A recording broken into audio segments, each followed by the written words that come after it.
Adonai Gospel TV, the home of hope and faith. Jesus, mwinulie Bwana mikono yako mshukuru kwa jina la Yesu. Bwana tunakuinua, tunakuabudu. Alfa na Omega ni jina lako. Asante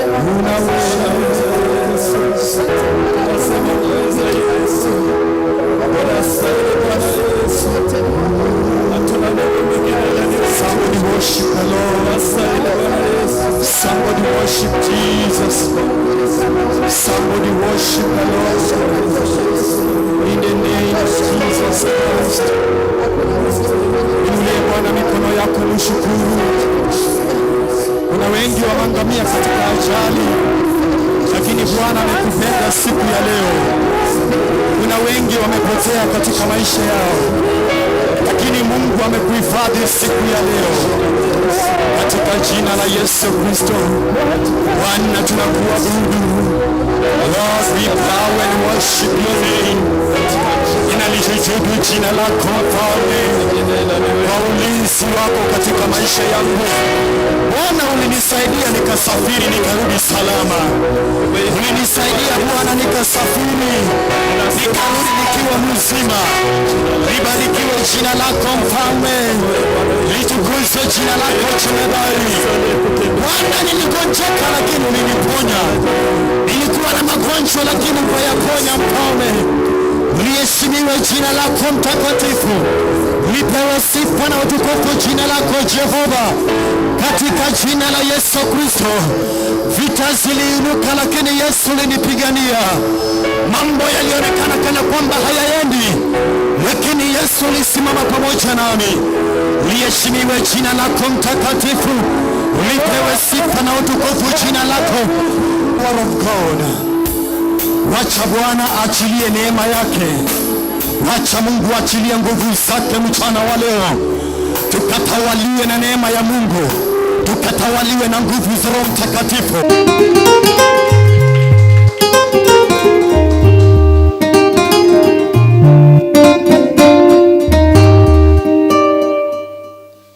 Praise God.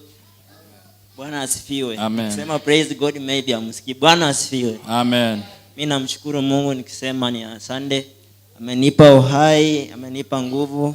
So mimi nikuhimiza kila mmoja ashukuru Mungu akiwa mahali hapa, na aombe Mungu kwa huu msimu wa mwezi wa 12, na amlilie Mungu, amtafute Mungu. Sio asione ni sherehe kwa huu mwezi, because most of us, hata kama unafanya kazi, kando na kazi tafuta Mungu. Kazi isikuwe ya maana, because watu wengi wanakufa wanaosafiri. Although mnajua watu wanakufa sana.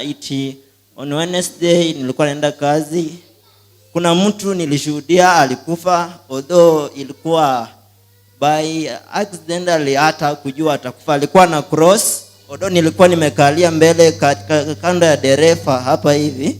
Transit ilikuja na ikamfinya katikati yetu. Sasa huyu kusimama akurudi huko akagonga huko na inamfinyia chini. The same another day, gari niliyofuata iliyokuwa mbele ya tatu ilimua tena hiyo mtu wa pikipiki alikuwa mbele yetu. Pia huyo ni kidani, although sayuishi in God sijui alikufa ama hajakufa, but muombe sana Mungu kwa huu msimu wa Christmas. Ni hayo tu, namshukuru. Pigia Yesu makofi mazuri. Pigia Yesu makofi mazuri kanisa.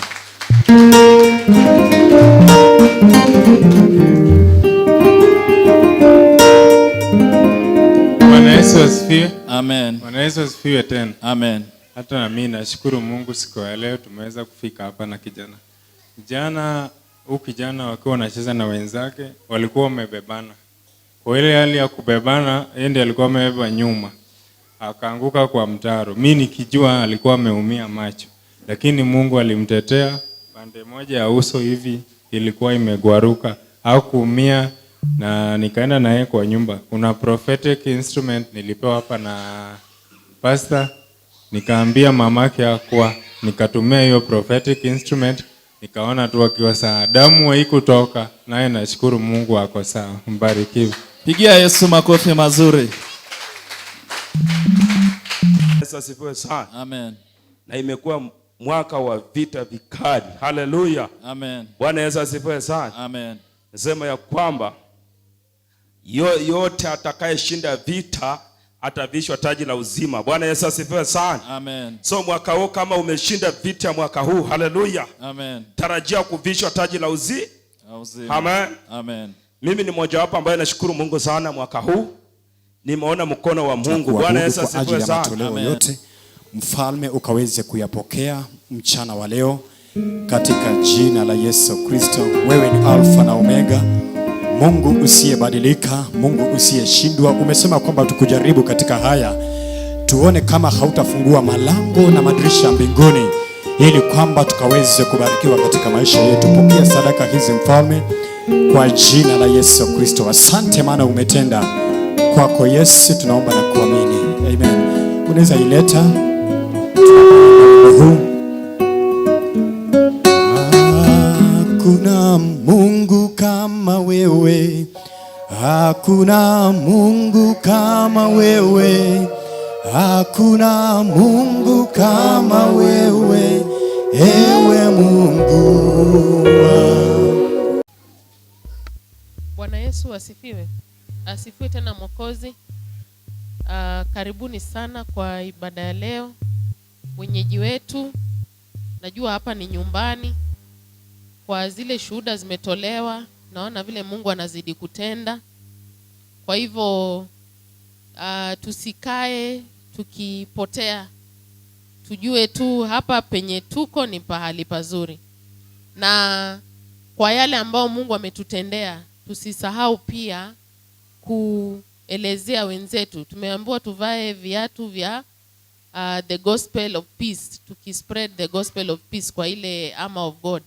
Kwa hivyo tusisahau kusambaza neno la Mungu kwa wengine. Hiyo ndio itafanya tutazidi kuwa na wageni katika nyumba hii. Na tunajua ya kwamba kwa imani na kwa neema ile ambayo Mungu ametupatia, tutazidi kuleta wageni na kuwahubiria neno jema. Bwana Yesu asifiwe. Hakuna Mungu kama wewe, ewe Mungu wangu. Hakuna Mungu kama wewe, hakuna Mungu kama wewe, hakuna Mungu kama wewe, ewe Mungu wangu.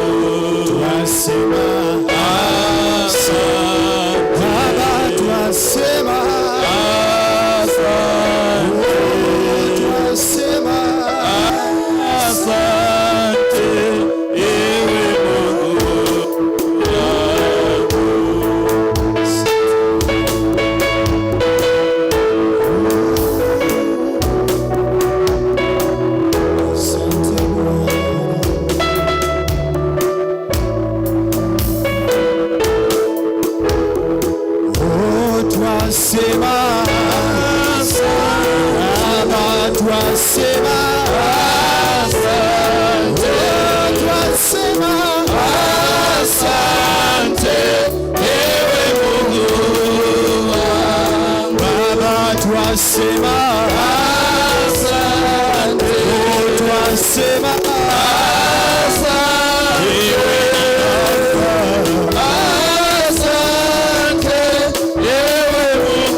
wema, tunapokutolea sadaka zetu, Bwana.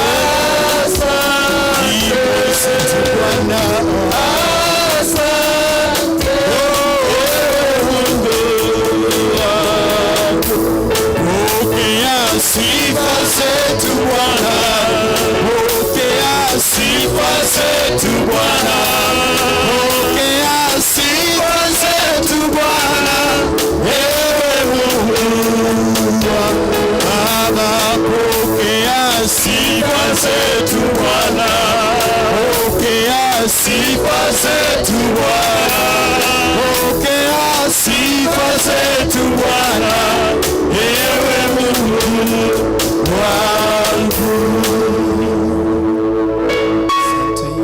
Nakaribisha mtumishi wa Mungu Pastor Glorious. Pastor Gloria aweze kuombea. Karibu.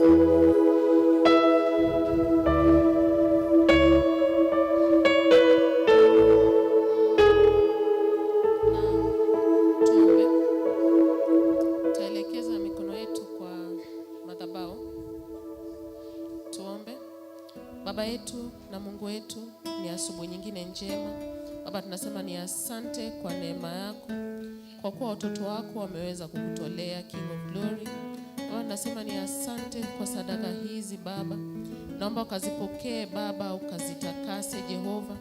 Mighty Father, King of Glory, kwa kila mmoja ambaye alitoa Jehova. Mighty Father, tunaomba ukarudishe maradufu Jehova.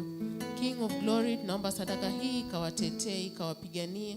Kupitia sadaka hii Baba, tetea familia zao na jamii zao. Mighty Father, kupitia sadaka hii Baba, wakinge na maajali, wakinge na maovu Jehova. Mighty Father, King of Glory, tunakemea mwovu shetani ambaye anakuja kutunyang'anya Jehova. Mighty Father, tunakemea mwovu shetani ambaye anatutoboa mifuko Jehova. King of Glory, tunamkemea, tunamkanyaga chini ya miguu yetu, namkamata na kumtupa kuzimuni Jehova. Mighty Father, King of Glory, kwa wale ambao hawajaweza kukutolea kwa sababu moja ama nyingine, naomba Baba ukawafungulie milango Jehova. Mighty Father, ukawape neema ya kuweza kukutolea hata sande nyingine. King of Glory, tunaomba sadaka hii kafanye kazi katika madhabahu yako kama ulivyokusudia Jehova. Mighty Father, tunaomba sadaka hii katetee madhabahu yako, katetee kanisa lako Baba, ikapiganie kila mmoja wetu Jehova. King of Glory, haya yote tumeomba na kuamini kwa jina la Yesu Kristo. Amen.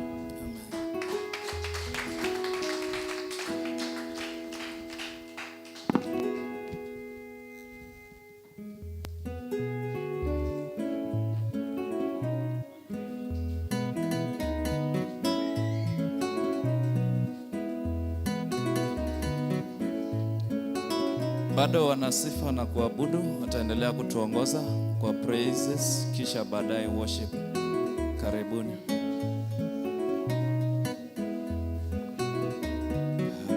Tusimame tu sote tunapomwimbia Mungu. Amen.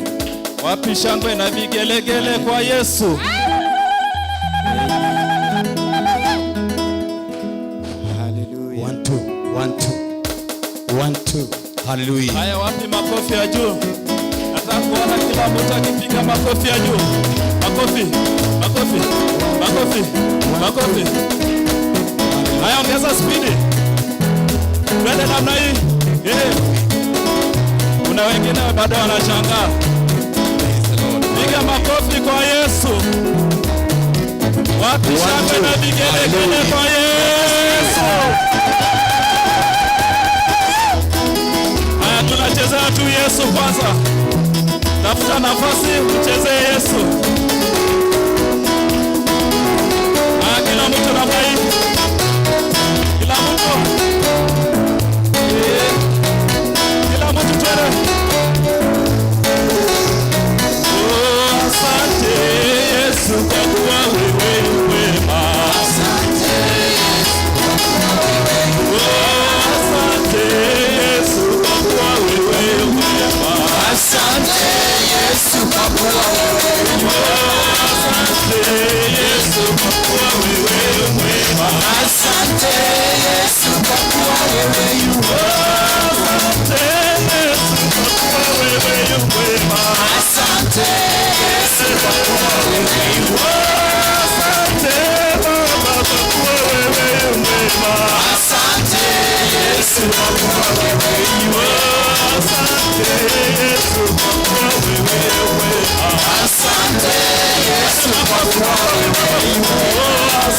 Yesu kwa kuwa wewe mwema. Asante Yesu kwa kuwa wewe ni mwema. Asante Yesu kwa kuwa wewe ni mwema. Asante Yesu kwa kuwa wewe ni mwema. Asante Yesu kwa kuwa wewe ni mwema. Asante Baba kwa kuwa wewe ni mwema. Asante Yesu kwa kuwa wewe ni mwema. Asante Yesu kwa kuwa wewe ni mwema. Asante Yesu kwa kuwa wewe ni mwema. Asante Yesu kwa kuwa wewe ni mwema. Asante Yesu kwa kuwa wewe ni mwema. Asante Yesu kwa kuwa wewe ni mwema. Asante Yesu kwa kuwa wewe ni mwema. Asante Yesu kwa kuwa wewe ni mwema. Asante Yesu kwa kuwa wewe ni mwema. Asante Yesu kwa kuwa wewe ni mwema. Asante Yesu kwa kuwa wewe ni mwema. Haleluya.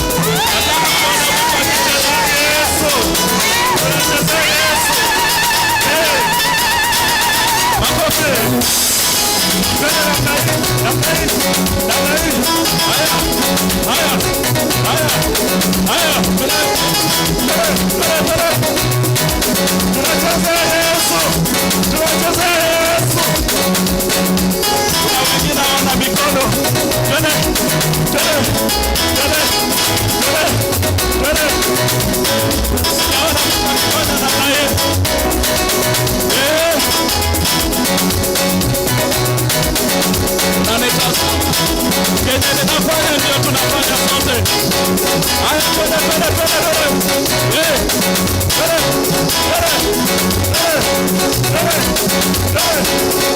Sioni watu wakifanya namna hii.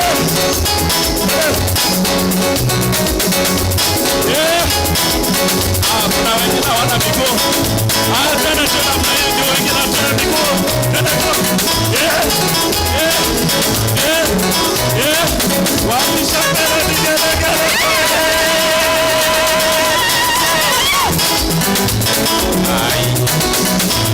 Ainuliwe Bwana wa mabwana, ainuliwe umetenda mema Yesu.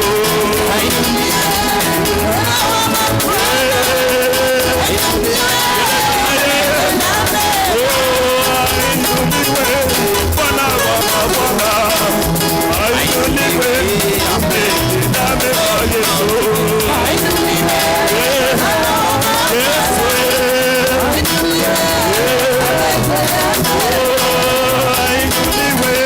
Bwana wa mabwana, ainuliwe umetenda mema Yesu.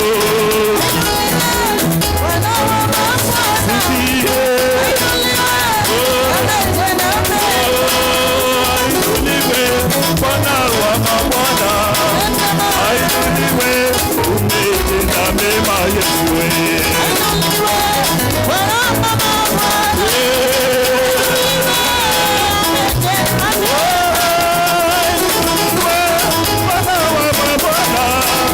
Ainuliwe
Unajua mwaka huu tumepoteza watu prominent sana kwenye government.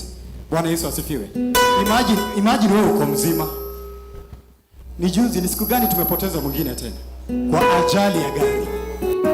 Bwana Yesu asifiwe. Kwa hivyo wewe uko mzima na hautaki kumwambia Mungu. Imagine Angalia jirani yako, mwambie imagine. Imagine hautaki kumwambia Mungu. Imagine. Mtu alikuwa na Mercedes Benz. Hiyo gari ikaishia kwenye barabara. Bwana Yesu asifiwe. Muulize, imagine hautaki kumwambia Mungu. Bwana Yesu asifiwe. Hebu mshike mkono mmoja uinue hivi juu. Haleluya. Shika jirani wako mkono mmoja, inua hivi juu. Kwa jina la Yesu. Haleluya. Haleluya. Haleluya. Fanya hivi kwa jina la Yesu. Twende. Ongeza spidi kidogo. Bwana Yesu anamelemeta. Oh, Bwana Yesu anamelemeta. Oh, Bwana Yesu anamelemeta. Bwana Yesu anamelemeta. Oh, Bwana Yesu anamelemeta. Oh, Bwana Yesu anamelemeta. Mshike mkono kwa jina la Yesu.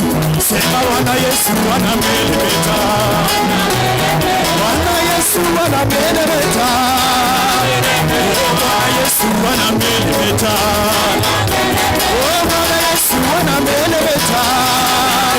Oh, Bwana Yesu anamelemeta. Oh, Bwana Yesu anamelemeta. Oh, Bwana Yesu anamelemeta. Oh, Bwana Yesu anamelemeta. Pigia Yesu shangwe na vigelegele.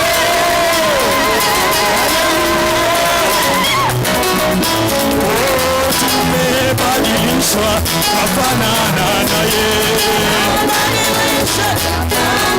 Oh, tumebadilishwa kufanana naye. Oh, tumebadilishwa kufanana naye. Tumebadilishwa kufanana naye. Haleluya. Tumebadilishwa kufanana naye. Haya, peperusha mikono yako kwa Yesu. Twende kwa hii, twende kwa Yesu, twende kwa Yesu, twende kwa Yesu, twende kwa Yesu. Haleluya. Haya, fanya hivi. Twende. Haya, fanya hivi kwa Yesu.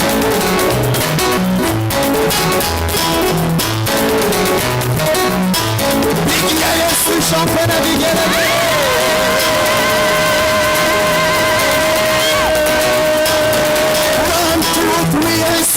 Bwana Yesu asifiwe. Praise the Lord. Hebu nipungie mkono wako mahali popote huko.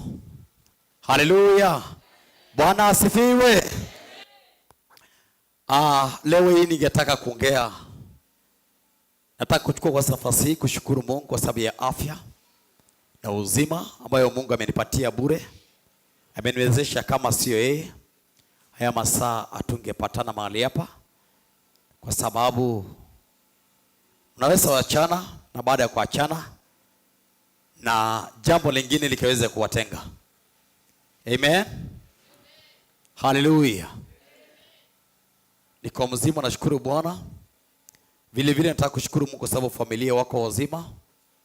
Wakaniambia asubuhi nitakapokuja hapa nikaweze kuwaletea salamu. Bwana Yesu asifiwe.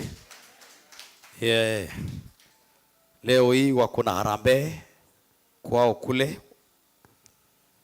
mahali ambapo umeenda kushiriki. Bwana asifiwe.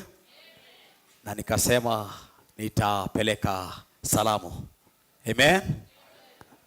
Kwa hivyo wote wako salama, wanashukuru Mungu kwa sababu pia ya prayer yenu. Hallelujah.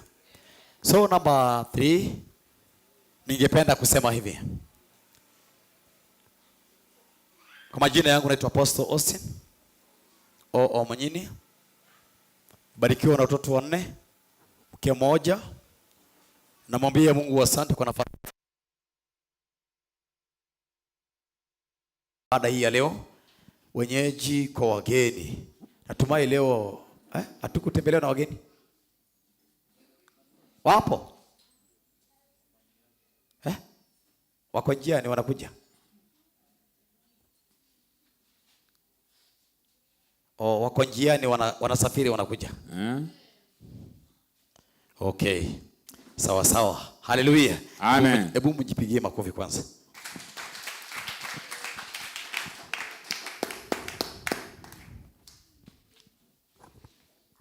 Ningependa kuchukua nafasi hii tena kushukuru wale wote juzi tumeweza cooperate na wao. Kuna mambo imetusukuma mbio. Hakika imetupeleka mbio.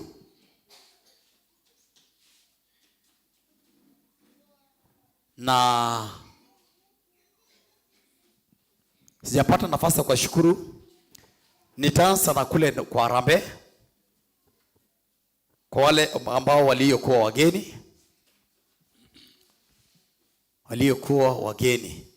Bwana na asifiwe. Amen. Waliosimama, wageni waheshimiwa, ningependa kusema kwamba Mungu awabariki wao na wainue na wapanulie mipaka. Bwana Yesu asifiwe. Amen. Kwa kazi nzuri walioweza kufanya. Wakati mimi huingia kama muda wangu umeisha, so sina wakati ya kuweza kuzungumza nafasi kama hiyo. Na vile vile ningependa kushukuru kwa wale ambao wametushika mkono. Wacha niongee kwamba nataka tuongee mambo ya mbinguni na mambo ya mbinguni na mambo ya kufanikiwa duniani. Kuna mambo mara mbili, mambo ya kufanikiwa duniani na mambo ya kufanikiwa kupata mbingu. Mambo mangapi? Mawili. Na yale ambayo yanaandamana na hayo ambayo ni muhimu ikifika 3. Amen. Amen. Bwana Yesu asifiwe. Amen. Praise the Lord. Amen. Hallelujah. Amen. Glory to Jesus. Amen. Wacha tuanzie na mambo ya mbinguni. Kufanikiwa kuingia mbinguni, maandiko yanasema kwamba umpende Bwana Mungu wako kwa moyo wako wote, kwa nguvu zako zote. Twende. Open the book of Deuteronomy chapter 28. Kitabu cha Kumbukumbu la Torati. Kumbukumbu la Torati 28. Kuanzia penyewe. Biblia inasema hivi. Verse 6. Anza na hiyo 6. Kumbukumbu la Torati 28 kuanzia 6. Biblia inasema hivi. 6 anzia 4. Ni kuanzia 4. Kumbukumbu la Torati 28 kuanzia 4. Chapter 6. Chapter 6. Anzia kwenyewe. Asante. Kumbukumbu la Torati chapter 6 verse 1 kuendelea. Na hii ndiyo sheria. Sikizeni vizuri. Kama leo kuna kitu naweza kosa kuingia mbinguni ama kufanikiwa duniani, ni sheria. Amen. Hata pasta ingie jehanamu, bishop ingie jehanamu. Tumeanza na mambo ya mbinguni, ndipo tutarudi hapa duniani. Amen. Amen. Bwana Yesu asifiwe. Amen. Maandiko yanasema nini? Na hii ndiyo sheria. Tukikosa sheria ya mbingu, hatuwezi ingia. Hata kama tutafanya nini, perepere mingi tutafanyia hapa na tutasalia duniani, hakuna mahali tunaenda. Hatujulikani kwenye mbingu. Hallelujah. Amen. Bwana Yesu asifiwe. Amen. Praise the Lord. Amen. Hallelujah. Amen. Na hii ndiyo sheria. Na amri. Na hukumu. Alizoziamuru Bwana Mungu wenu. Mfundishwe mpate kuzitenda. Mpaka kuzitenda. Sikiliza vizuri. Mpaka kuzitenda. Sheria ambayo iliyoamuriwa na Mungu kwamba tufundishwe, kwamba kuzitenda. Twende. Mpate kuzitenda katika inji ile. Kuzitenda katika inji ile. Mnayoivukia kuimiliki. Kuimiliki. Yes. 2. Upate kumcha Bwana. Upate, sikiza hapo. Upate kumcha Bwana Mungu wako. Mungu wako.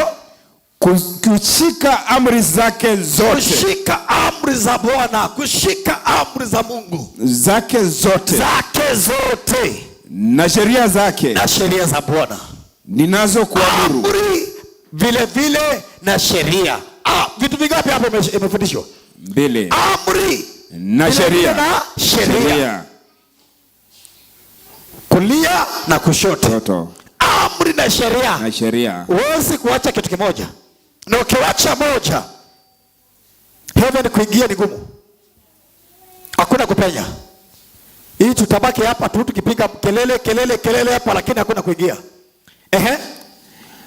Amri na sheria zake zote. Amri na sheria zake zote ninazo kuamuru. Ninazo kuamuru. Wewe na mwanao. Wewe na mwanao. Na mwana wa mwanao. Na mwana wa mwanao.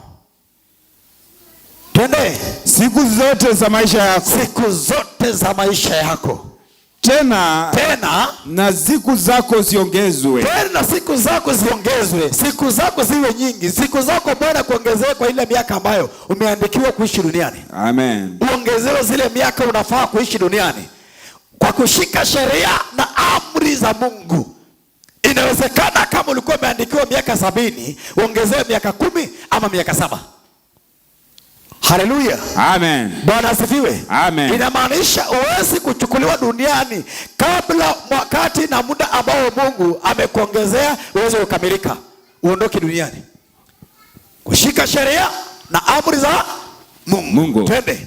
Sasa tunaongea mambo ya mbinguni. Tunazungumzia mambo ya mbinguni. Twende. Mstari wa 3. Mstari wa 3. Sikiza basi. Sikizeni basi.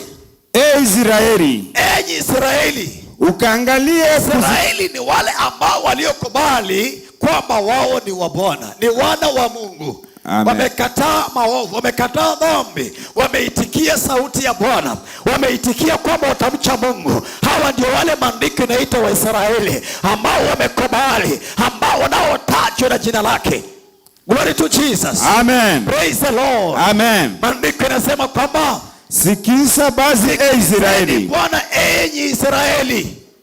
Twende. Ukaangalia kuzitenda upate kufanikiwa. Ukaangalia kuzitenda. Hallelujah. Amen. Praise the Lord. Amen. Glory to Jesus. Amen. Angalia kuzitenda. Simama kwanza hapo. Sheria za kuwa mchungaji. Mchungaji lazima aachane na mambo yote ya dunia na kubali kufuata nyayo za Mungu. Na asiwe mtu kujichanganya.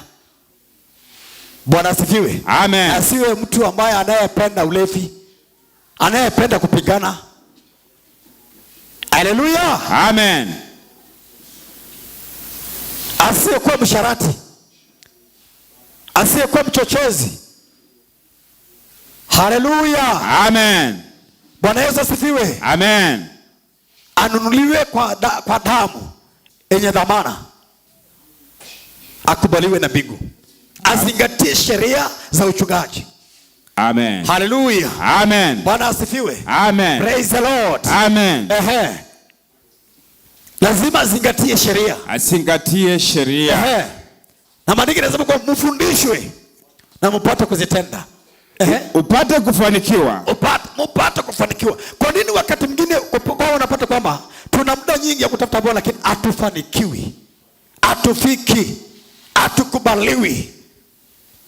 Mbingu inatukataa. Bwana anakataa kutupokea. Anakataa kutusikiliza. Bwana Yesu asifiwe. Amen. Ni kwa sababu kuna sheria hatujakamilisha. Kuna sheria ambayo tumekatana nayo. Kuna sheria tunavunja makusudi. Kuna sheria tutafanya kinyume. Kuna sheria tutaiona kana kwamba haina maana sana. Kuna sheria tutaona kwamba tuachane na hii kwanza tufanye hii. Bwana Yesu asifiwe. Amen. Ili tupate kufanikiwa. Hallelujah. Amen. Bwana Yesu asifiwe. Amen. Hallelujah. Amen. Ukitaka kujua mchungaji amejichanganya, unaona tukileta hapa, tutakwambia huyu mtu akae kwa maombi, huyu mtu ni vituko. Akisimama tu hapa, huyo pasta ni wa Sunday, lakini yeye shetani anamtambua kama rafiki kwake. Bwana Yesu asifiwe. Amen. Praise the Lord. Amen. Unajua kuna wachungaji unapata kwamba ni marafiki wa Mungu siku ya Sunday, lakini kuanzia Monday mpaka Tuesday ile vitu anafanya, hakika huwezi kuamini kama ni mchungaji. Bwana asifiwe. Amen. Siku ya Sunday ibada ikiisha, anawachanga neno kwa mlango hapo, anasema ilikuwa ni ya leo, lakini kitoka hapa mimi najua kwamba ni wakati wa kufurahia na kuenjoy. Bwana Yesu asifiwe. Amen. Praise the Lord. Amen. Kwa hivyo huyo ndio mchungaji ambaye anaitwa kwamba ni mchungaji wa Sunday. Bwana Yesu asifiwe. Amen. Katikati ya wiki kuanzia Sunday, Monday mpaka Saturday, ile vituko wanafanya, huwezi kutaka kutamani hata kusikia kwamba anaitwa pastor kwa sababu ya kujulikana kwa vituko. Bwana Yesu asifiwe. Amen. Praise the Lord. Amen. Na kuna wachungaji unapatana kila mwaka anakuwa amebadilisha familia. Kila mwaka amebadilisha familia. Kila mwaka anabadilisha familia. Kila mwaka lazima abadilishe familia. Amen. Amen. Bwana Yesu asifiwe. Amen. Praise the Lord. Amen. Na kuna wachungaji unapata kwamba hata na wazazi walitengwa na wazazi, na alipiga wazazi na mpaka akatupiwa laana, na akasema ataogope laana. Bwana Yesu asifiwe. Amen. Lakini akifika Nairobi yeye ni mchungaji. Bwana Yesu asifiwe. Amen. Praise the Lord. Amen. Glory to Jesus. Amen. Maandiko yanasema wafundishwe. Hallelujah. Amen. Wafundishwe sheria, kwa waumini wafundishwe sheria. Amen. Amen. Niliona mtoto wangu mmoja akisema hapa kwamba anaenda kukamilisha ahadi. Bwana asifiwe. Amen. Nashukuru Mungu sana. Hallelujah. Amen. Maana nawapenda watoto wangu wote. Hallelujah. Amen. Najua kwamba kuna mtoto wangu hata mmoja atakuwa hapa ambaye hatakuwa anatumika, lakini jambo napinga kutoka kwa kusema kwamba hata saa hii Mungu akimchukua. Wacha nikwambie kitu moja. Hiyo maneno ya kusema unachukuliwa na Mungu na wewe unafunganga, hiyo achana nayo. Hey. Correct, itakusaisha kama mzazi. Amen. Kazi yako kurekebisha mahali mtoto ukosea. Amen. Na hata hii kazi haujafikisha robo. Ndio kuanza safari. Yanaanza. Safari bado. Na hajafikia kiwango kama mimi ambao unapata kwamba wakati mwingine unapata mambo ni mingi, unasikia vita ni mingi, mishale ndio hiyo, lakini unasema Bwana nipe moyo wa ujasiri na kuvumilia na kustahimili. Hallelujah. Amen. Praise the Lord. Amen. Anasema akichukuliwa anachukuliwa kwenda kufanya nini? Aende wapi? Anafikiria kuna ndizi anaenda kupalia huko. Bwana Yesu asifiwe. Amen. Anaenda wapi? Vile watu wanaogopa kwenda.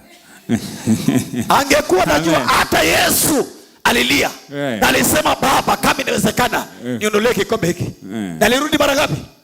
Hakupenda kwenda siku hiyo.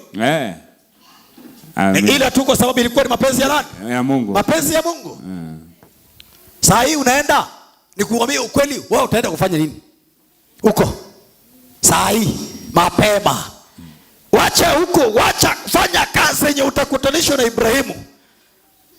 Atakufariji wewe akikwambia, mwanangu, nimeona ulifanya kazi duniani. Umekomboa mioyo za wengi. Hallelujah. Amen. Wengi wameokoka, wengi wamejua Baba kupitia kwako. Amen. Amen. Yesu mwenyewe akukaribishe kifuani mwake. Maana alisema ameenda kutuandalia nini? Makao. Sasa hizi mimi naweza sema kwamba kama sijafika mahali sijafika, naambia Bwana kazi sijafanya. Bado. Ni mapema. Bwana Yesu asifiwe. Amen. Ikiwa sijahubiri injili Afrika, niende uzunguni, mimi sidhani kama nitoe makanisa hapa nizae watoto watuma Tanzania, ni watume Uganda, ni watume wapi, ni watume. Amen. Amen. Sijafanya kazi. Bado. Nataka Bwana afanye kazi kwa mikono yangu, ambayo najua kwamba wachungaji wanazaliwa hapa, nikisema wengine waende Mombasa. Yesu alikuwa anasema hapo kwamba kuna ndugu mmoja alikuwa anatarajia hapa ningemtuma Mombasa, lakini kumbe nilikuwa naona the wrong person. Bwana Yesu asifiwe. Amen. Hallelujah. Amen. Jameni, wacha nikuje tuko wachungaji tafadhali. Hallelujah. Amen. Tafadhali ujue kitu moja, ukiwa unaitwa mchungaji na unaitanisha na jina la uchungaji, hiyo jina ina gharama, na hiyo jina ni jina ambayo unachunguzwa sana. Amen. Amen. Haleluya. Unachunguzwa sana, na uwe mvumilivu pia, na usikuwe na hasira nyingi sana. Bwana Yesu asifiwe. Amen. Kuna hasira ya kuona dhambi, lakini si hasira haina na ukubali pia kurekebishwa na kuelekezwa. Bwana Yesu asifiwe. Amen. Haleluya. Amen. Unajua tunaweza kukuona wewe ukiwa sawa, lakini baada ya kutoka hapa tunakuona ukiwa mtu tofauti. Amen. Amen. Bwana asifiwe. Amen. Haleluya. Amen. Lakini bado najua kwamba tutapata watoto hapa wakawatuma kufanya injili. Wangapi tutakubalia na wao kwamba tukipata watoto tutawatuma injili? Amen. Bwana Yesu asifiwe. Amen. Inua mkono wako juu. Amen. Amen. Sijui niwaambie kitu? Sema. Niwaambie kitu? Sema. Bwana asifiwe. Amen. Haleluya. Amen. Si kama mtakasirika ama mtajikosa, sijui. Wewe sema. Kama ni kikwaso tupone. Anasema sema. Amen. Sema. Bwana asifiwe. Amen. Nafikiri mwaka kesho lazima tukue na branch moja ama mbili. Next year. Amen. Wachungaji wapatikana hapa wa kupeleka injili. Amen. Bwana asifiwe. Amen. Pale nyuma kuna watoto wanatamani kufika hapa na wako na mwito, wana chemichemi. Amen. Hawa wasipotoka sasa hapa unapata kwamba wale wako pale wanaona kama kuna upendeleo. Na hatuwezi tukatoa wale kama hao hawajatoka. Amen. Sasa mwenye anataka kutoa neno leo, huyu alikuwa amepanga na huyu alikuwa amepanga na huyu alikuwa amepanga, na wote wanataka kupeana neno. Na ikikosekana si wanaanza kugongana wenyewe. Ni kweli ama si kweli? Ni kweli. Bwana Yesu asifiwe. Amen. Ni uongo na danganya ama ni kweli? Ni kweli. Sio unagongania hapa. Wapi mzee wa kanisa? Mzee wa kanisa uko nasemaje? Ni kweli? Mama kanisa, unaunga mzee wa kanisa mkono? Ndio. Unamunga mkono? Bwana asifiwe. Mkono pamoja. Haleluya. Amen. Kwa sababu wasipopata kwao, huyu amejipanga kutoa neno, anajua ni yeye, na huyu mwingine pia alikuwa anajua ni yeye, na huyu mwingine alikuwa anajua ni yeye. Next. Sasa wanaanza kuchonguana.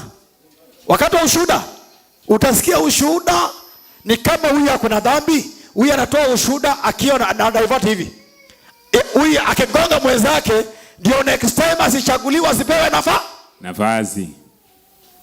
Amen. Amen. Sio kama unanipata vizuri? Unanipata? Tunakupata. Unajua nikikaa hapa nasikizanga tu ushuhuda wenu. Pole pole pole pole. Amen. Amen. So kini na lengo, huyu hakuwa anafaa kupeana neno leo kwa sababu ya so and so and so. Alipewa kimakosa. Makosa yake ni hii na hii na hii. Huyu naye atasema haina shida. Leo umenigonga. Wacha hiyo sana inakuja. Mimi nitatoa ushuhuda, juu najua sio mimi nitapeana neno. Sinajua makosa yako. Na mimi najua mahali makosa yake yuko. Na hapo ndio nitachimbua wewe kutoka chini nikulete juu. Sio unaona kwamba wenyewe kwa wenyewe wanagongana? Ili watu wapewe space. Haleluya. Amen. Yesu makofi. Amen. Bwana Yesu asifiwe. Amen. Pewe space. Wacha huyo aenda koe kwake, ule naenda koe kwake. Simamia watoto. Amen. Amen. Bwana asifiwe. Amen. Praise the Lord. Amen. Glory to Jesus. Amen. Na ujue sina ubaguzi. Haleluya. Amen. Awe mdogo awe mkubwa, as long as ako tayari ninamtuma. Amen. Amen. Amen. Amen. Amen. Namtuma. Ende kufanyia Mungu kazi. Ndio unaona ningesema Pastor Cornelius hakuna mchezo hapa. Amen. So Pastor Jacob hapo niliona ameona. Karibu sana ndugu. Karibu mchungaji. Pastor karibu sana. Amen. Karibisha Nairobi. Bwana asifiwe. Amen. Wachungaji wako hapa. Nashukuru. Bwana Yesu asifiwe. Amen. Mtu asiwe kudanganya ati naonekana apostle hana vision, hana future. Afikiri hata ilikuwa ifanyike mwaka huu, lakini tutafanya mwaka kesho. Bwana Yesu asifiwe. Amen. Amen. Amen. Situpigie Bwana Yesu makofi mazuri. Ninaanza mwaka kesho. Sasa kama ulikuwa umeitwa na Mungu, nenda huko. Haleluya. Amen. Bwana Yesu asifiwe. Amen. Funga na kutafuta uso wa Mungu na unyenyekevu na kufuata sheria zote ambazo inafundishwa hapa. Amen. Amen. Amen. Amen. Ndipo fanikiwe sana na usawi sana. Chapa Injili. Nimeongelea Mombasa. Ninaomba Mungu baada ya mwaka kesho, ile mwaka utakaofuata 2027, nafikiria Mombasa atafikiria kutuma kupeleka mradi huko.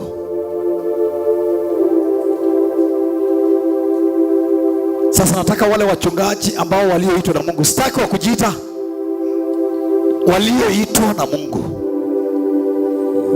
Walisema kama mbaya Mbele. Kama mbaya. Lakini wachungaji na nyinyi niwaambie ukweli. Kama wewe utawage tight, usiwekee watoto mikono. Leo ninataka niwaambie, kama wewe utakuwa mchungaji na utoe fungu la 10, wewe ni mgumu kwa kutoa, usiwekee waumini mikono. Hawatatoa. Tapanda mbegu mbaya. Utakuwa na wewekea wao mbegu mbaya. Alafu utaanza kupiga duru. Anza kunena laana. Petro alisemaje? Matendo ya Mitume 3, Petro alisema nini? Petro alisema nini?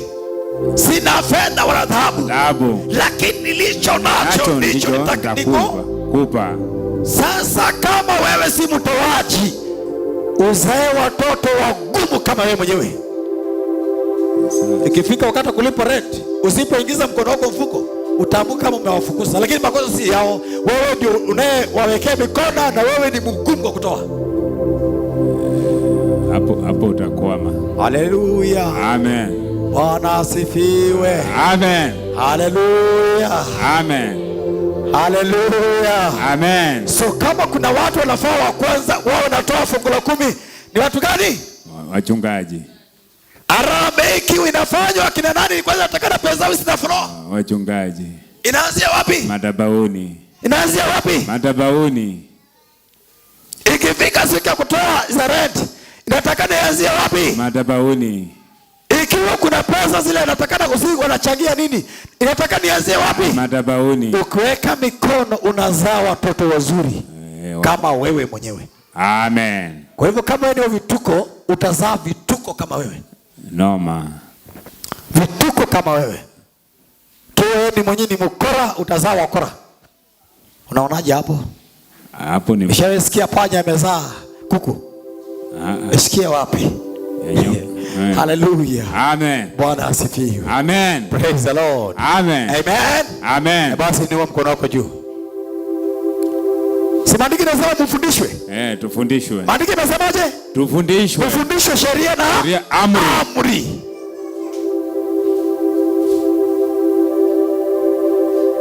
Mfundishwe sheria na amri.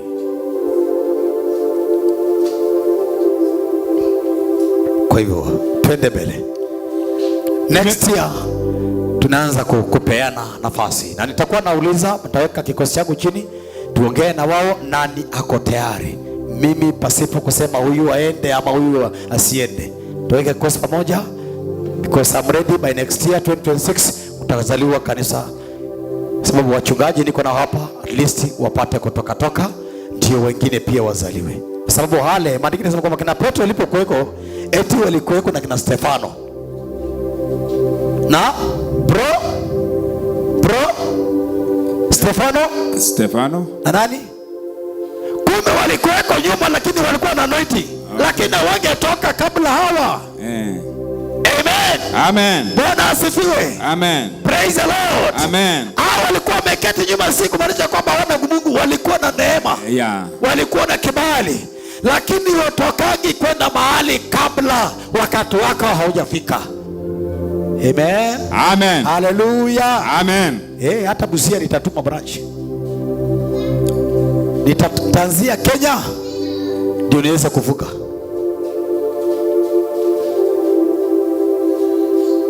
Bwana asifiwe. Amen. Hallelujah. Amen. Hivyo wale walioitwa na Mungu, mafuta Mungu amekupatia, ulizaliwa ukiwa na anointing, kuwa tayari. Bwana Yesu asifiwe. Amen. Yeah. Tumefika mstari wa 3. Mstari wa 3. Nitaanzia 3. Sikiza basi. Sikiza basi. Israeli. Israeli. Ukaangalie kuzitenda. Ukaangalie kuzitenda sheria na amri. Upate kufanikiwa. Upate kufanikiwa. Mpate kuongezeka sana. Mpate kuongezeka sana. Kuongezeka sana. Kama Bwana Mungu wa baba zako. Yes. Alivyokuahidia katika inji. Alivyokuahidia katika inji ijayo. Ukisikiza sheria na amri, utaongezeka kwa kazi, utaongezeka kwa watoto, utaongezeka kwa biashara, utaongezeka kila mahali. Bwana Yesu asifiwe. Amen. Pate kuongezeka sana katika inji akupayo Bwana. Katika inji ijayo maziwa na katika asali. Katika inji ijayo maziwa na asali. Kama unafanya kazi na ulizingatia sheria za kutoa matoleo ambayo unaofaa, fungu la 10, utaongezeka sana katika inji akupayo Bwana. Katika kampuni ambayo Mungu alikufungulia milango uende kufanya kazi mahali pale, utaongezeka sana. Utapanuliwa mipaka sana. Kimapato utainuka kiwango cha juu. Bwana Yesu apewe sifa. Amen. Utapata favor mbele za Bwana. Utapokea kibali mbele ya wakubwa wako. Utapokea kibali kwa director. Utapokea favor. Na kama si mahali pale kuna mahali Mungu atasimama na wewe, atakupa breakthrough, ufanikiwe, ufunguliwe, upanuliwe mipaka. Amen. Najua Bwana huwa anagawa. Naweza kupatia huyu pande hii na huyu mwingine aanze na pande hii na malizie na huku, na huyu aanzie pande hii na malizie na pande ile nyingine. Utaongezeka. Utapanuliwa. Bwana Yesu apewe sifa. Amen. Wale ambao wamekuwa kitoa fungu la 10 hapa, hakuna mtu ana ushuhuda. Kuna yeyote ambaye hana testimony? Ambaye mimi nilifundisha kutoa fungu la 10, akipiga hesabu yake vizuri, nani hana ushuhuda? Amuna. Bwana Yesu asifiwe. Amen. Nani hana ushuhuda? 10% ni kazi ya mkono wako. Amen. 10% kwa kazi ya mikono yako, kuna sehemu yako na kuna sehemu ya nani? Kuna sehemu ya Mungu. Ya Mungu. Haleluya. Amen. Sehemu ya Mungu ukila. Sehemu ya Mungu ukila. Wacha nikueleze kitu moja. Shida nayo utalia. Ya shida utalia. Si tafadhali. Madeni utakuwa nazo. Kuna madeni zingine ambazo zinaweza sikuwa madeni ya maana. Unajua kuna madeni ya maana yenye ulichukua ukajenga nyumba. Ukajenga ploti. Bwana asifiwe. Amen. Kuna madeni ukiangalia hapa ina make sense. Lakini kuna madeni mengine yenye unaangalia ya laana. Lazima. Amen. Amen. Kila siku unalipanga madeni lakini hakuna chochote unafanya. Paka inapifika unabadilisha manjia. Paka unabadilisha manjia. Hata mimi wakati wa zamani nilikuwa nabadilisha njia.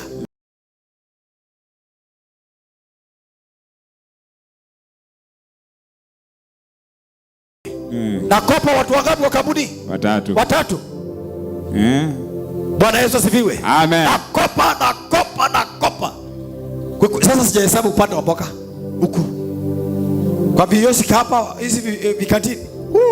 Ilikuwa bingi. Nakopa paka saa nyingine ukiingia kwa nyumba, nilikuwa nafanya kazi mara mbili, security na kampuni. Sasa nilikuwa naingia usiku. Naingia usiku natoka mapema. Na saa nyingine nikiingia usiku, nikiingia kwa nyumba kama najua nitakuwa kwa nyumba, nitafunga lock ya juu na chini. Ama naweka kufuli ili usipatikane. Naweka kufuli, niko nalala kwa nyumba naweka kufuli. Ndio ukikuja wewe unajua tu huyu mtu hayuko. Lakini nalala ndani. Kumbe umemea ndani. Kwa sababu ya kudaiwa. Aje nikwambia hakuna kitu mbaya kama stress ya deni. Mbaya. Watu wanadai deni hata wana adabu. Mbaya sana. Hakuna amani. Hawakupatia hata usingizi. Bwana Yesu asifiwe. Amen. Praise the Lord. Amen. Na waambia kwa sababu nilipitia hapo. Bwana Yesu asifiwe. Amen. Praise the Lord. Amen. Kuna wakati mwingine nilikuwa nakaa hapa Nairobi mpaka nikauliza Mungu, hata kama mtu aliniroga, si ungemtembelea tu anifungue, gusa tu moyo wake. Hii kazi zote mbili nafanya, hata kifaranga nakosa kupata, nakosa kununua. I remember kuna siku nyingine my sister alipoteza mtoto akiwa nyumbani, niko Nairobi na mimi ni firstborn, sikuweza kuhudhuria matanga. My own sister. Na si kwamba sijaandikwa. Nina madeni mpaka nikitembea na beba mikono kwa kichwa. Mpaka nashindwa. Ni roho, ni laana ama ni uchawi? Wewe sio toa fungu la 10. Wacha nikueleze kitu moja. Yale niliyopitia ndio najua unapitia leo.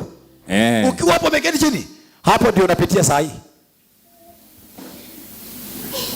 Ninaambiwa nafaa kwenda nyumbani, ninaenda wapi? Na imagine hata nikiambiwa, nikasema hata nikifanikiwa kwenda nyumbani, sina nyumba, nitalala wapi?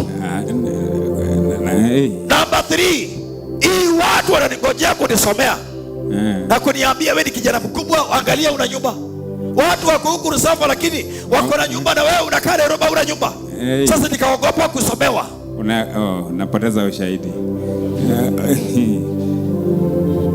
Naogopa kusomewa.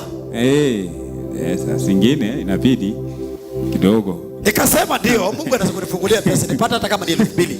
Nisiende, niweze kwenda mahali pale 3,000. Lakini nikienda sisi watanisomea.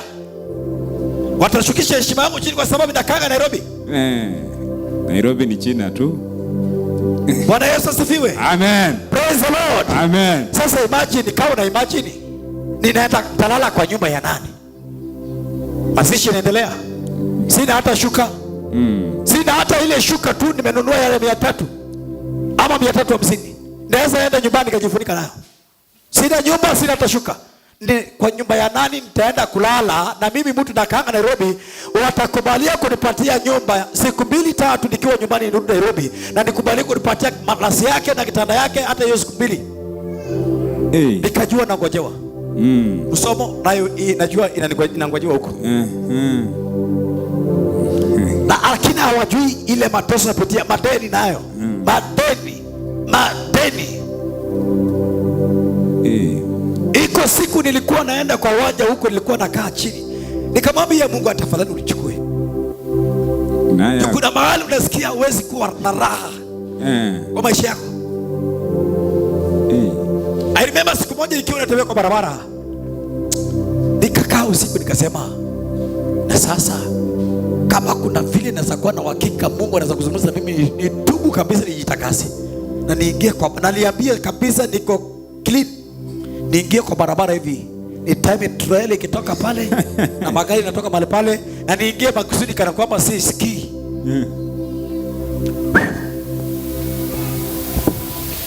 Bwana asifiwe. Amen. Sijawahi waambia. Sijatoa ushuhuda, sitoangi ushuhuda hapa. Hakuna kitu baya. Sasa ifike mahali watoto wadogo wanauliza swali, hii jamaa mkubwa bwana ameshindwa nyumbani bwana, anakaanga Nairobi. Hii mjamaa ako Nairobi title. Hakuna, hii mtu ni bure sana. Bure sana. Na atatuambia nini? Ukubwa wake ni ukubwa gani? Obvio, useless. Anatufundisha nini? Alafu sasa kaongeza kataito kingine ati ni pastor. Huyo pastor. Hata waumini wake wangesema tu pastor, nataka tumtembelee wewe, wangekuja kujua mahali pastor yao anaingianga, wakuja kugundua kwamba hana nyumba.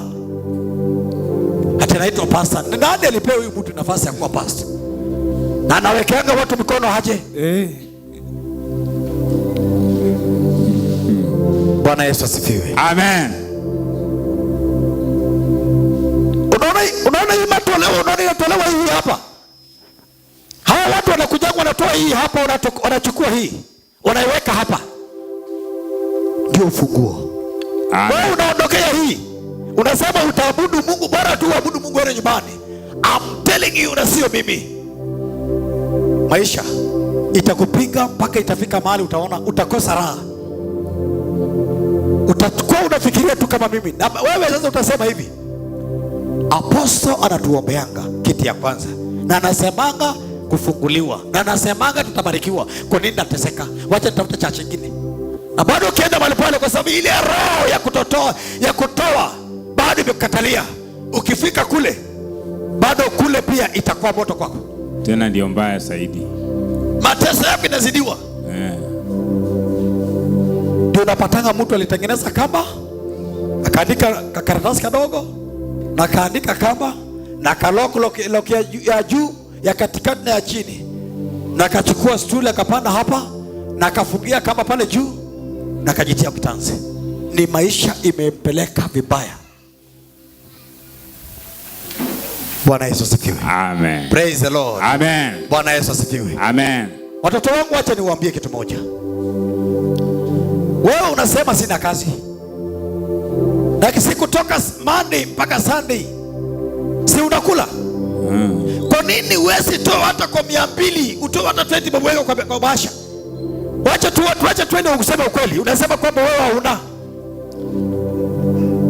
ile, unapatanga hiyo. Weka mbao hapa, leta kwenye madhabahu. Bwana ndiye ana kiwango ya kujua kwamba huyu ile ambaye ametoa ndio yake fungu la 10. Amen. Nafani mbariki. Bwana asifiwe. Amen. Alipata 200 kwa wiki na ametoa mbao. Nafani mbariki. Nafani mbariki. Ufanikiwe duniani. Nilianza na kuongea mambo ya mbinguni. Amen. Naongea mambo ya duniani. Ya duniani. Nataka nikuulize swali. Leo hii ukienda mbinguni, kama duniani ulishindwa na maisha, sasa inafika mahali unataka kujua, kama vile nilivyokuwa nafikiria kujua, tutapata manyumba huko? Wapi? Tutapata magari kule? Hapana. Tutapata maproti pale juu? Hakuna. Hizo vitu unapata hapa. Hallelujah. Amen. Bwana asifiwe. Amen. Ni kwa sababu tumekataa amri na sheria. Tumekataa vitu vingapi? 2. Amri na sheria. Ile nchi Mungu aliyokupa wewe ukafanikiwa kuingia, ile nchi imejaa asali na maziwa. Ama maziwa na asali. Ile kazi Mungu alikupatia, hiyo ndio nchi. Ile Mungu alikuwezesha ufanikiwe kwa kuingia hapo. Asali yako unapata hapo, maziwa yako unapata hapo. Angalia kuzitenda nini? Kuzitenda sheria yote. Ufanikiwe dunia hii. Ukitaka kumiliki mashamba, maproti, ng'ombe, sijui nini, hizi takataka zote, zingatia amri na sheria. Zitende yote. Utafanikiwa. Amen. Duniani hapa utamiliki. Amen. Bwana Yesu asifiwe. Amen. Wewe si maskini. Wewe si maskini, wewe ni tajiri. Amen. Na kama unazitenda utafanikiwa, wewe bado ni tajiri. Umeandikiwa kwenye kitabu cha matajiri. Siku ijafika utamiliki. Amen. Na watakuwa na hofu juu yako. Bwana Yesu asifiwe. Amen. Watakuwa na hofu juu yako. Watakuwa na wasiwasi. Deuteronomy 28 inasema hivyo, kuanzia kwenyewe mpaka 14. Tusome Malaki 3 kuanzia 7. Karibia mwisho sasa. Malaki 3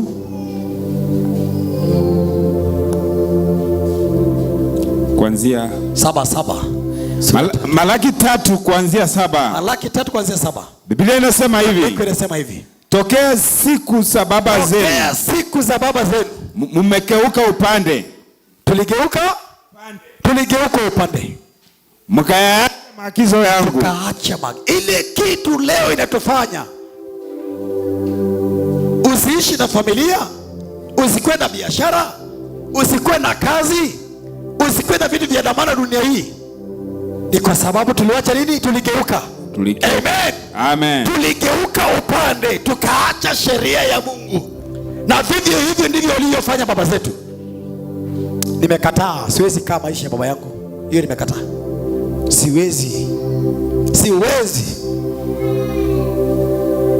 Mimi kumiliki lazima nimiliki. Amen. Gari lazima niendeshe. Na si magari. Hiyo damu nakatana nayo usiku na mchana. Napoendelea na safari. Kununua plot, lakini mimi nitanunua maploti. Tabarikiwa maploti. Hata sijapata, lakini waje niseme nimeshabarikiwa maploti. Mashamba sina, lakini waje niseme ninayo. Nimebarikiwa. Amen. Sababu najua Bwana ananipenda, atanipatia. Amen. Bwana asifiwe. Amen. Praise the Lord. Amen. Amenibariki. Twende. Inasema mkayaacha maagizo yangu. Mkayaacha maagizo yangu. Wala hamkuyashika. Nirudieni mimi. Wewe umeketi hapo na mimi. Sisi tukiwa sote. Tumrudie nani? Mungu. Tumrudie Mungu. Nami nitawarudia ninyi. Asema Bwana wa majeshi. Asema nani? Bwana wa majeshi. Lakini ninyi mwasema. Sisi wenye kuteta hatukubaliki makosa. Hatukubaliki kwamba tunamkosea Mungu. Wenye kuteta, wenye kulisa maswali mengi. Sisi ni wale ambao tulijaliwa kuzungumza. Tunapinga. Lakini sisi twasema turudi kwa namna gani? Wajuaji wa neno. Tulisoma tukamaliza fasi zote. Twende. 8. Je, mwanadamu atamuibia Mungu? Sikiza. Hakuna kitu utafanikiwa kununua. Ebu wewe enda nunua mbuzi. Kama wewe kutoka mashambani. Kama utoe fungu la 10. Hizi matoleo inatolewa hapa hii. Jaribu nunua mbuzi, itanyonga. Ya kwanza itanyonga. Nunua kuku. Jaribu tu nunua kuku. Kumbuka Kumbukumbu la Torati 5 hapo chini imeandikwa Mungu ni mwenye nani? Mwenye wivu. Ukinunua kuku zikifika 6 inatokea ugonjwa. Ujanga kama imefakia. Hata itakwanga hivi, wakati umeshanunua ikifika tu 6 hivi. Mungu anasukuma jirani aenda nunua kuku soko akuja akule. Na anamwambia jirani na nataka ununue ile mgonjwa. Nunua mgonjwa. Sababu ya kununua ile mgonjwa ni hii zako inatakana ziende. Ubaki bila kitu. Yaani unanyoroshwa na Mungu mpaka unasema ni kisirani gani inanifuata? Kwa sababu Mungu ni Mungu mwenye wivu. Amen. Bwana asifiwe. Amen. Jirani anaenda soko kununua kuku ya ukula, badala ya kununua hata yeye ajui, kumbe ni Mungu anamuongoza nunue kuku ile mgonjwa. Analeta kuku ile mgocheka, analeta hapo kwa area. Hakika wakati wa kutupa matumbo, badala ya kuzika mahali nafaa kuziku, anaenda kutupa tu hapo juu. Enye kuku zingine zote zinakuja kukula hizo matumbo. Kutoka hapo kuku zinafagiliwa area mzima. Lakini target hizo kuku zote area mzima kuisha ilikuwa zako. Hata ni wewe ndio unachangia kuku za hizo area zote kukufa. Kwa sababu Mungu ni Mungu mwenye wivu. Twende. Lakini ninyi mnaniibia mimi. Lakini ninyi mwasema tumekuibia kwa namna gani? Mmeniibia saka na dhabihu. Sikiza sasa. Tumemwibia nini? Saka na dhabihu. Dhabihu ni offering gani?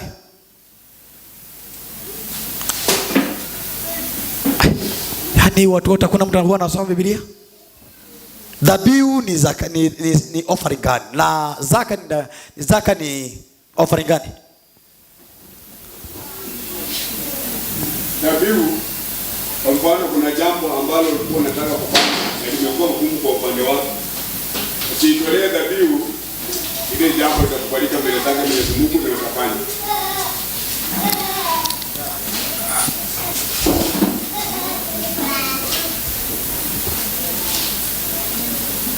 Okay, hiyo ni aina ya dhabihu. Bwana Yesu apewe sifa. Amen. Haleluya. Amen. Dhabihu ziko nyingi sana. Bwana asifiwe. Amen. Lakini amejaribu, tumpigie makofi.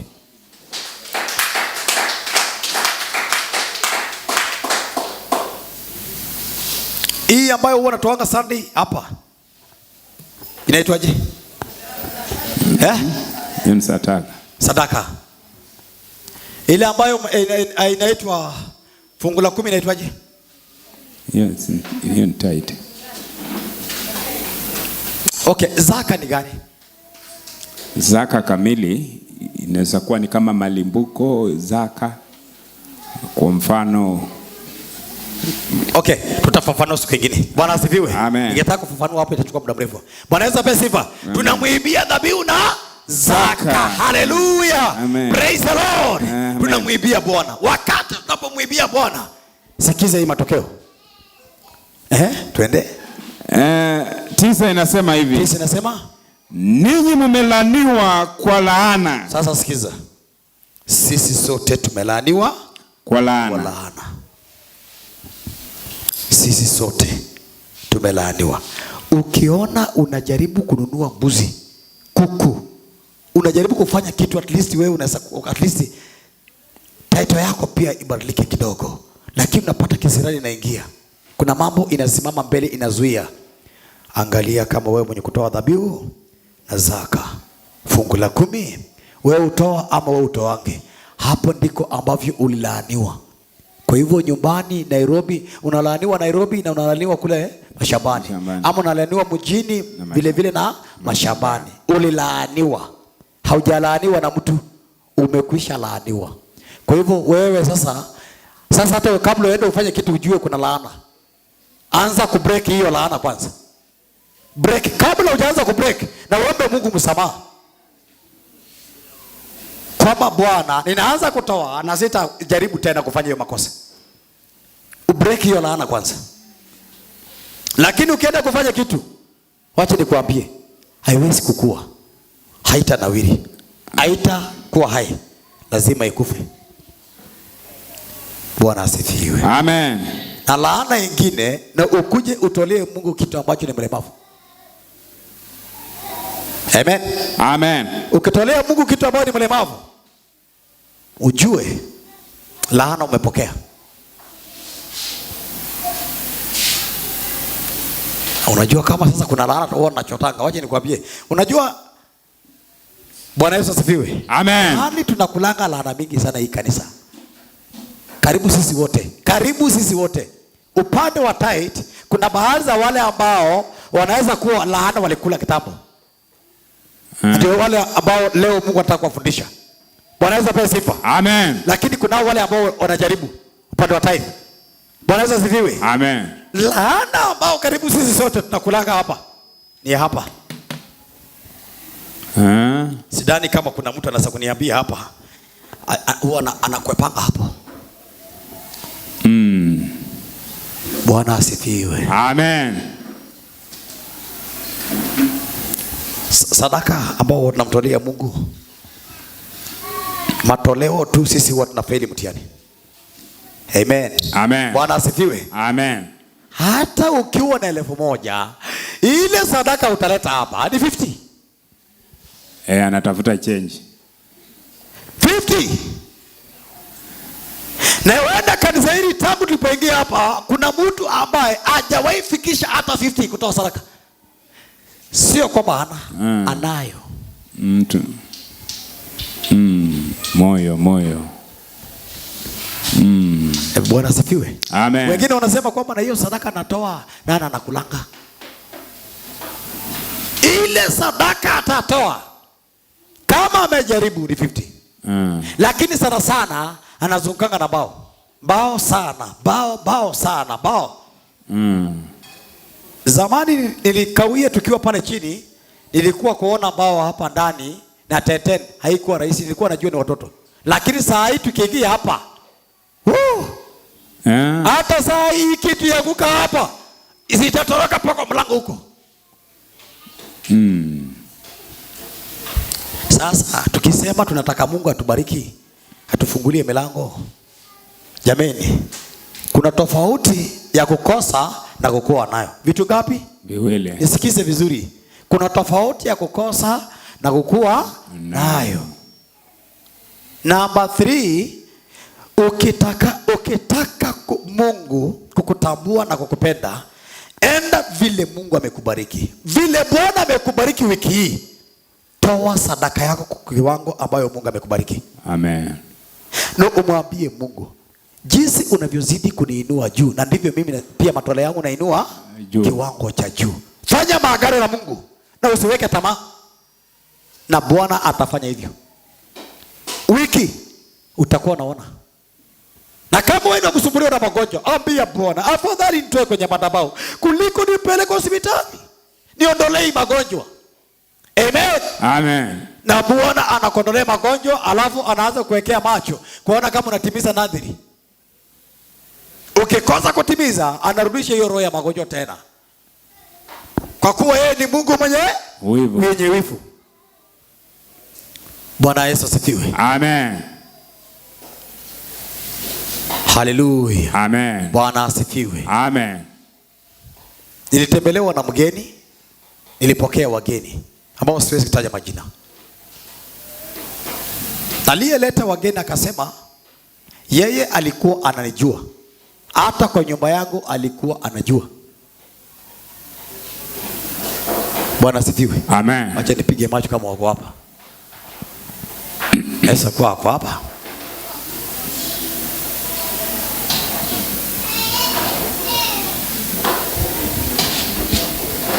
Bwana Yesu asifiwe. Amen. Hallelujah. Amen. Na alipokuwa anajua kwangu, lakini hakuwa ako na ile chemchemi ya kuja kunitembelea akataka mafundisho ama kujua kanisa iko wapi. Lakini ile siku ambayo alipokuwa amepata rafiki yake ni mgonjwa, rafiki yake mgonjwa, alisema atamleta kwangu. Hiyo ndio siku tulijuana. Akaniambia hata nilikuwa nakujua. Na ni vile hatujawahi kupatana na wewe tukae chini. Lakini nilikuwa nakujua. Na huyu rafiki yangu nimemleta hapa kwa sababu ya magonjwa hii na hii, hata alikuwa amekuja kwangu kuchangiwa. Bwana Yesu asifiwe. Amen.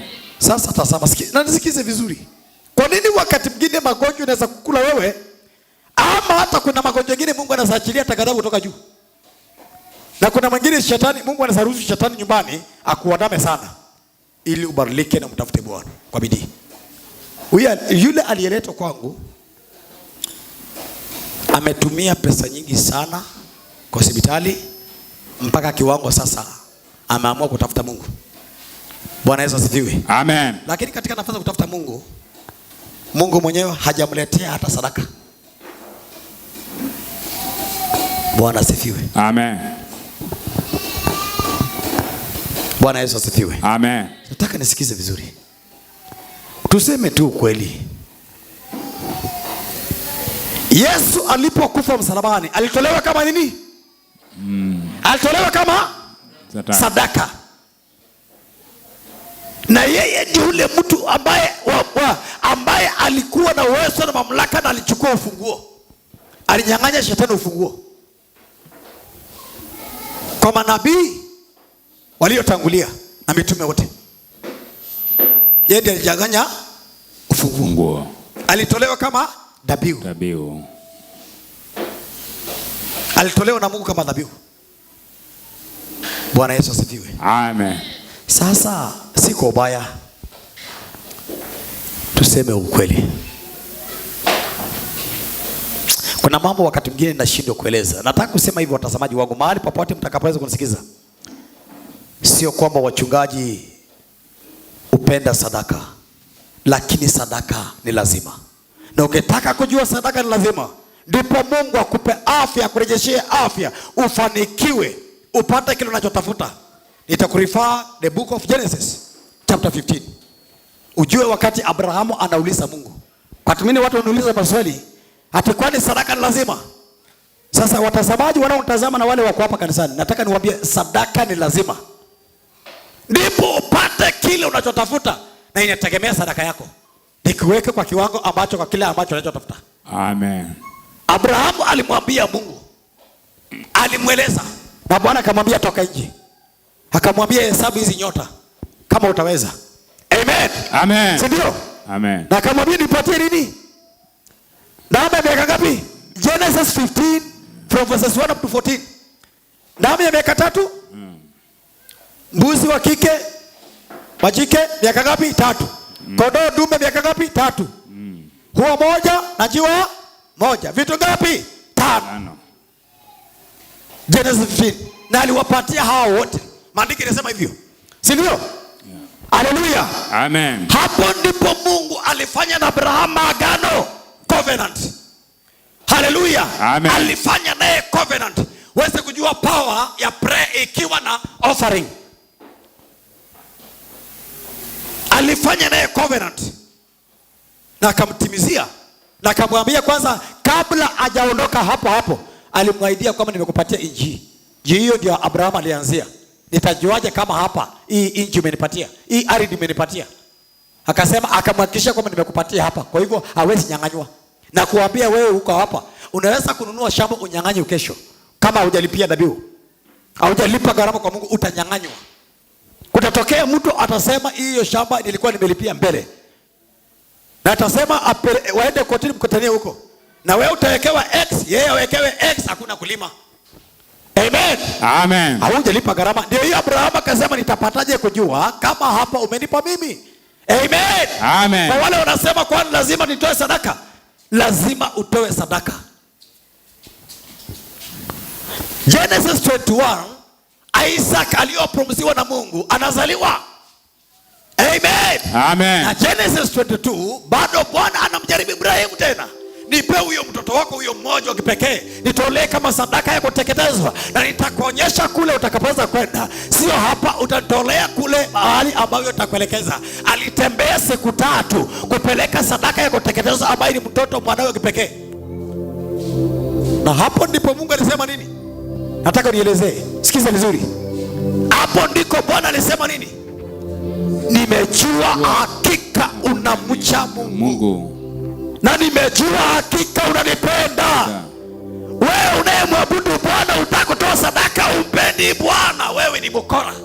Mwizi. Mkora tu kama hao wezi wengine.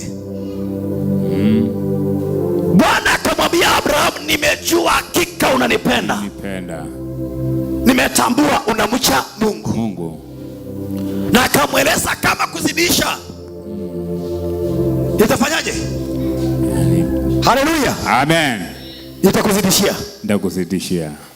Itakufanya kama mchanga ya pwani. Na nyota ya mbinguni. Leo hii ndio unaona tunaitanishwa na Abraham. Baba wa imani. Lakini matendo yake hatutakagi hapo. Tufuate nyayo za Abrahamu ndio afanikiwe.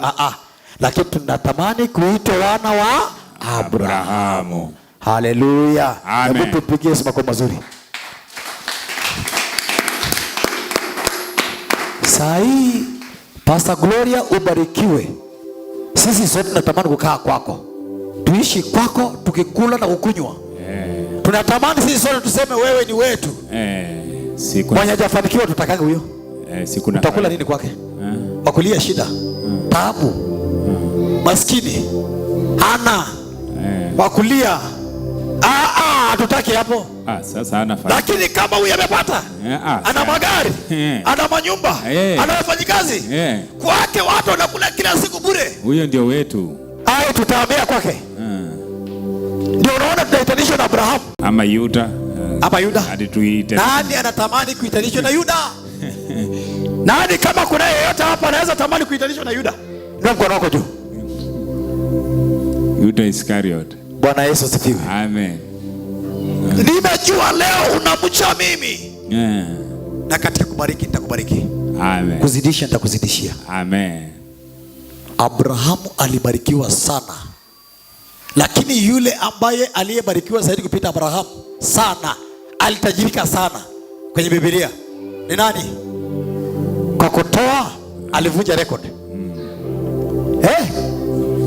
Sulemani. Pigieni huyo ndugu makofi mazuri. Amen. Sulemani ndiye alikuwa tajiri, hata mpaka Yesu alifundisha watu kutumia title ya Sulemani. Alisemaje? Hakuzikwa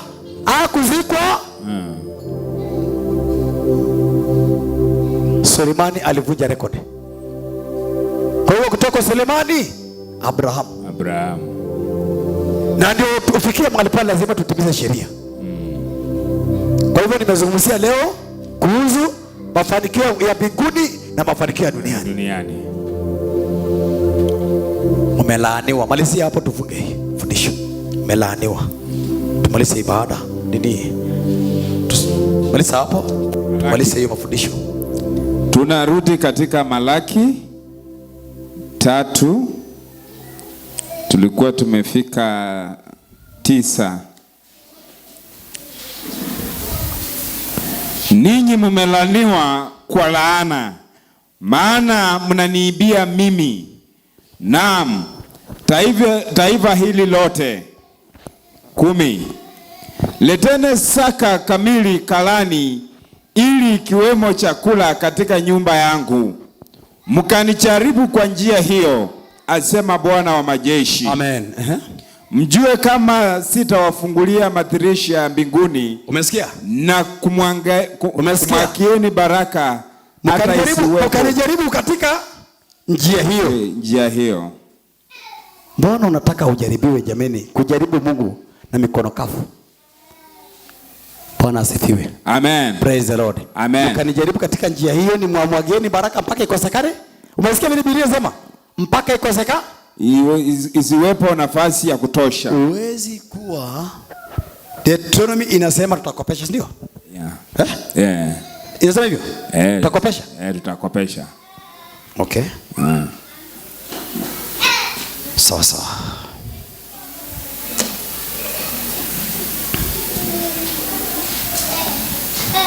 Nimezungumza leo kuhusu kufanikiwa mbingu. Pende Mungu wako kwa moyo wako wote, kwa akili zako zote, na kwa nguvu zako zote. Na kushika sheria na amri za Mungu. Bwana Yesu asifiwe. Amen. Praise the Lord. Amen. Yes.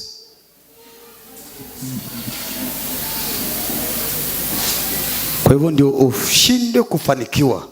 Unajua ni nini nakula wewe. Kenye kukula wewe iko kwako, kwa wewe mwenyewe.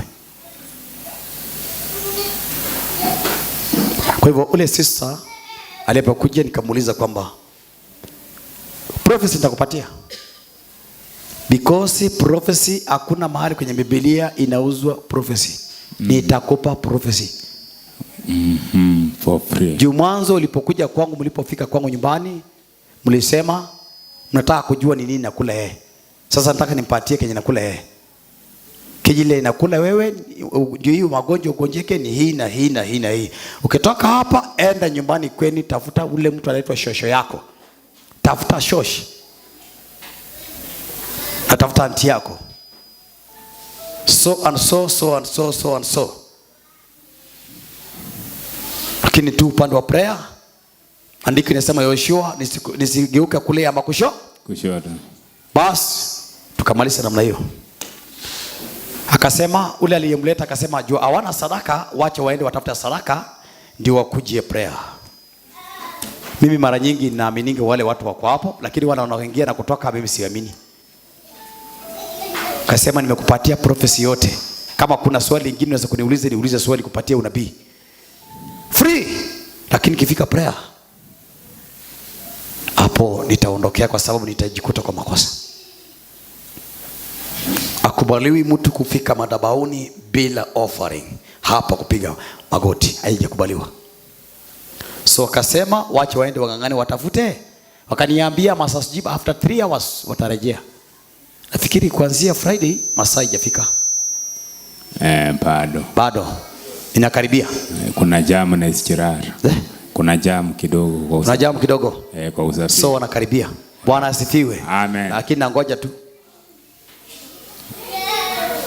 Lakini mimi naamini wale wako hapa saa hiyo. Ndio wakati mwingine naona kwamba shetani kutoka kwa mtu ni ngumu kujua. Anajua kwamba sheria wewe ndio ulikataa kufuata. Wewe na mimi tunatutaki sheria. Ndio kushinda shetani ni ngumu. Tunaombanga Mungu lakini wachawi wanatuliko nguvu. Kwa sababu sisi hatujui sheria. Ule mtu anayeenda kwa mganga anatoa sana. Na akiambiwa akufanye wewe kufilisika Nairobi, anaambiwa vile atafanya na atafuata sheria. Amen. Amen. Anaambiwa vile atafanya na atafuata sheria. Kama ni 20,000 atoe na kuku 3 na mbuzi moja ama kondo moja, ataenda ang'ane atafute. Mzee anaenda kwa msichana yake kutafuta mahari ya emergency. Kwa sababu ya kuharibu mtoto wa ndugu yake ambaye ni askari. Kwa sababu ya kuharibu mtoto wa dada yake ambaye ni mwalimu.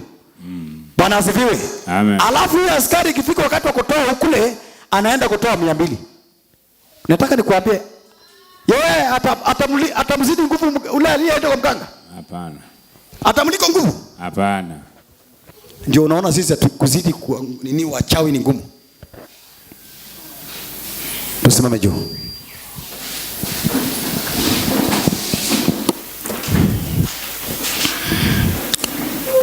Hizo viti weka juu ya ingine.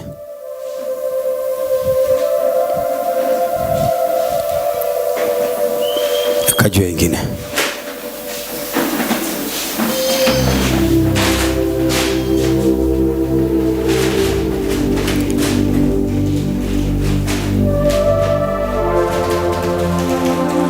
So,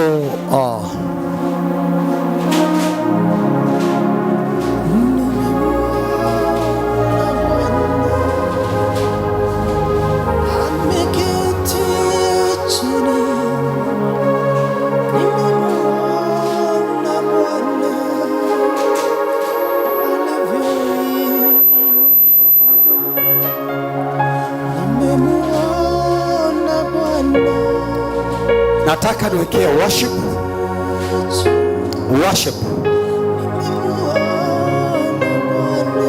Kuna wimbo inasema kwamba nishike mkono.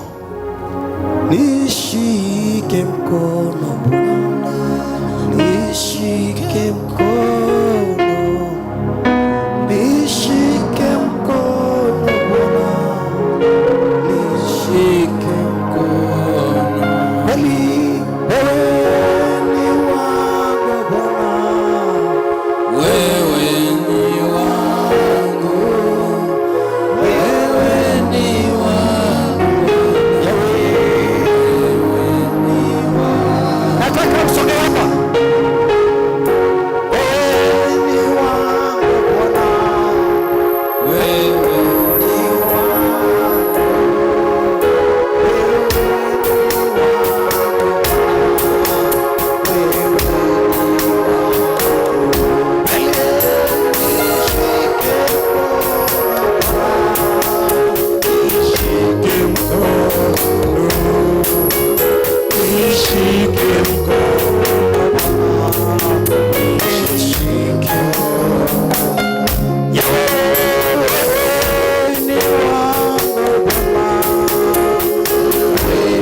Wewe ni wa